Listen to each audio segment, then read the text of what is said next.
Assalamualaikum. I'd like to share with you this morning about this Black Lives Matter. This is a new movement nowadays, which is an example of one of the examples of the kinds of social movements in our subject. So what about this Black Lives movement? Why Black Lives Matter? Yes, all lives matter, but we are focused on the black ones right now because it is very apparent that our judicial system doesn't know that black lives matter and we are part of the problem. So ito yung isa sa mga sinasabi ng mga black people, especially in the United States of America. What about the lives of these people? I think some of you are familiar if you are always following the report or the news. Young people now died in the United States of America, particularly those who are black. I think Dr. Shan is so familiar with this since he is an American citizen. But history has a way of repeating itself. I think you would agree also with this. History repeats itself. What about the story also of these people? I think some of you, if not all of you, are also familiar with these people. All of them are black or black people.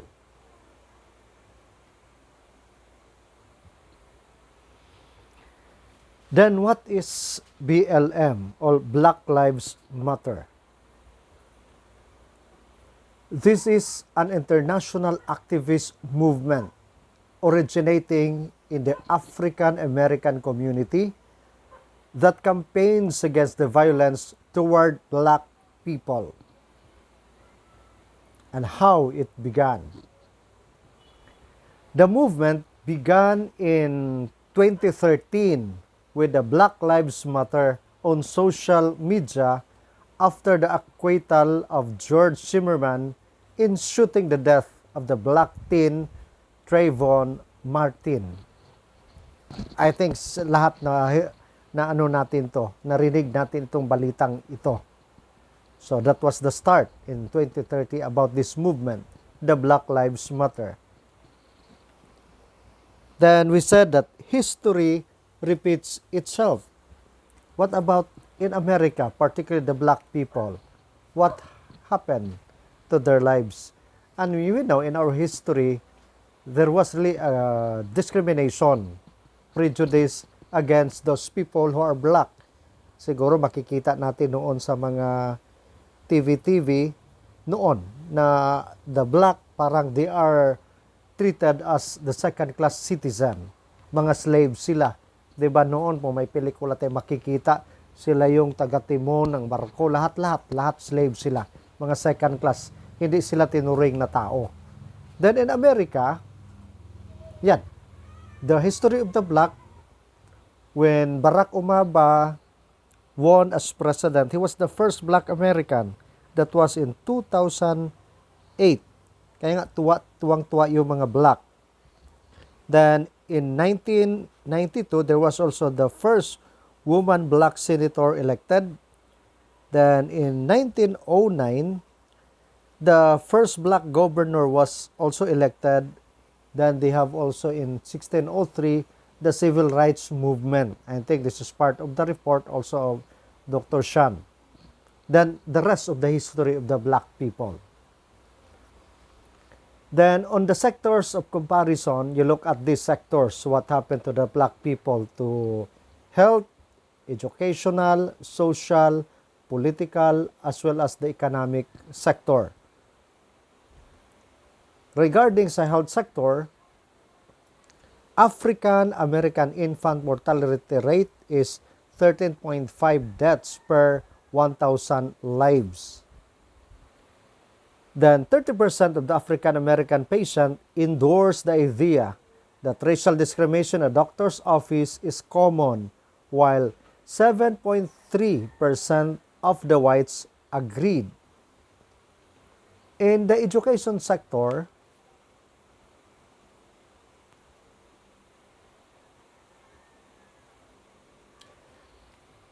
the blacks in school, 18% preschool enrollments, then 42% get suspended, then 48% gets suspended more than once.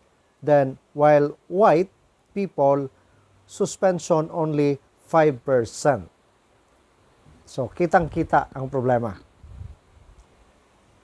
Then in the social sector, 44% of the youth prison inmates are black.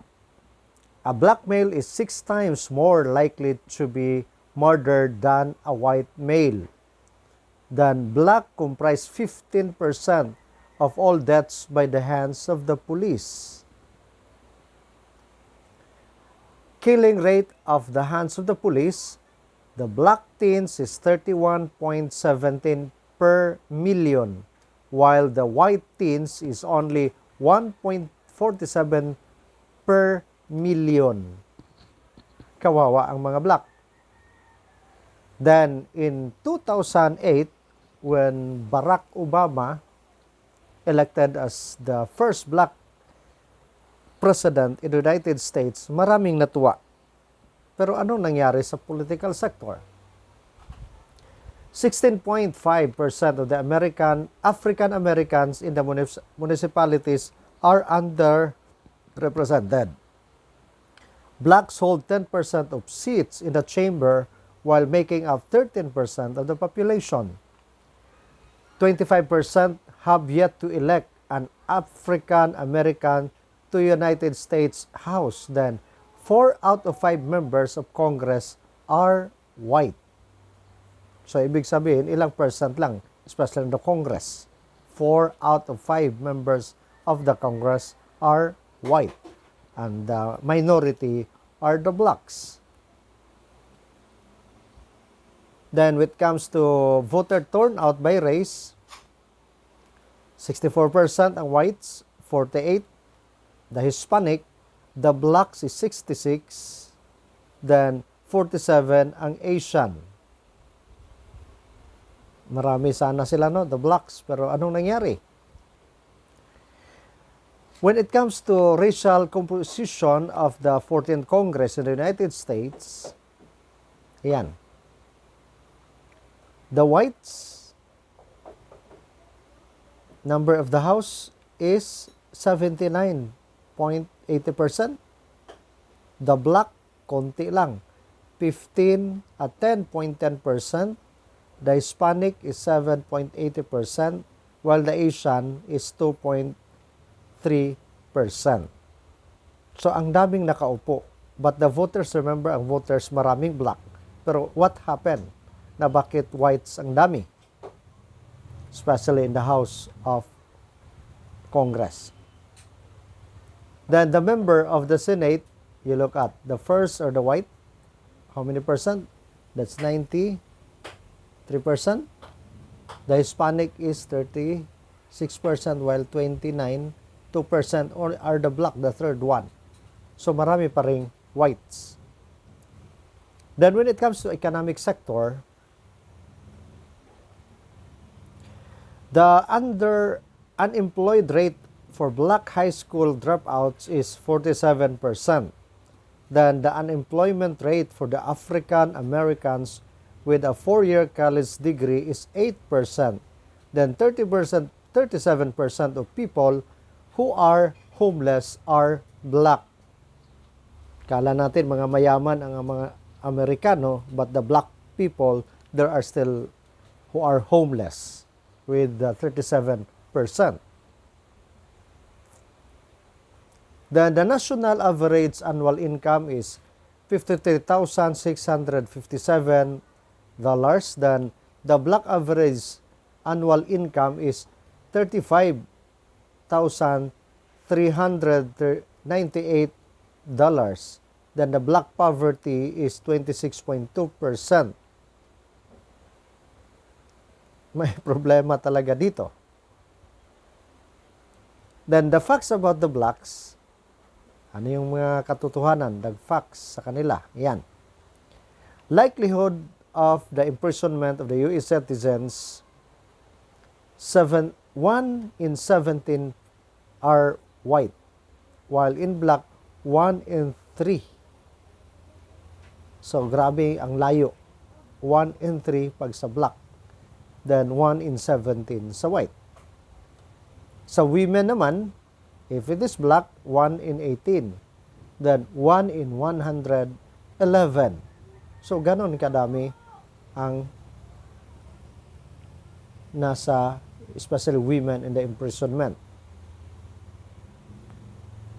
Then, blacks area 10 times as possible to be incarcerated for drug crimes.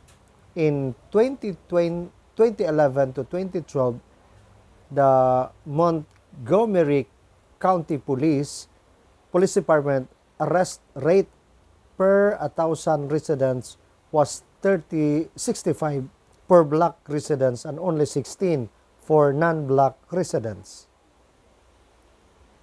Now, his dream has yet a long way to go. Siguro kilala niyo yung taong yan? Kung sino yan? Now, after this short information about the Black Lives Matter, I would like to ask you to answer this question. Maybe you can add from your report from this presentation about Black Lives Matter. Then answer these two questions. What do you make of all lives black in context of Black Lives Matter movement? Then the second, does all lives matter?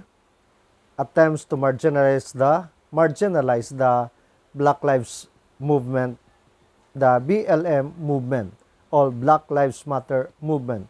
To what extent? So that will be your, I think, the first assignment. Just answer this and you can add through your readings, particularly on this Black Lives Matter. So this is a new movement. It's just started last 2013. Okay? So with that, since hindi pa kayo nagkasundo kung kailan tayo parang a seminar type, so maghintay lang ako, not necessarily Saturday o baka may napagkasunduan kayo na araw. Sana mag-cooperate ang lahat kasi mas maganda kapag kahit na one day, bibigyan lang kayo ng per report, mga 30 to 40 minutes. We'll start in the morning and in the afternoon. Tapos na lahat and all the topics, matatapos na rin if may na gawa na kayong agreement kung kailan at papaano, kung saan. Papaano, of course, reporting kailan at saan, yun yung dapat mag-ano kayo, yung magkasundo kayo. Si Ma'am Farida may sinabi na, sir, sa bahay na lang ninyo, maliit pa itong bahay ko. Okay lang kung malaki-laki, maingay din dito, kamaliit pa yung anak ko. Pero kung ano man pagkasunduan ninyo, doon tayo, but hindi lang pwede, hindi lang sa ating university kasi talagang bawal. Pero yun man ginagawa sa iba, kita sila sa labas na pwedeng magdiskusyon. At least kung magkakaroon na kayo ng kasunduan, mas maganda. So with that, I have to end this short presentation. Then please submit at least an output about these two questions. Once again, what do you make of all lives matter in the context of the Black Lives Matter movement? Then, does all lives matter? Attempts to marginalize the Black Lives Matter movement, and to what extent? So once again, submit your anytime your output siguro maganda sa messenger na lang, kahit na picturean lang ninyo. Sulat nyo sa papel, picturean nyo para mas mabilis ko i-check. Okay?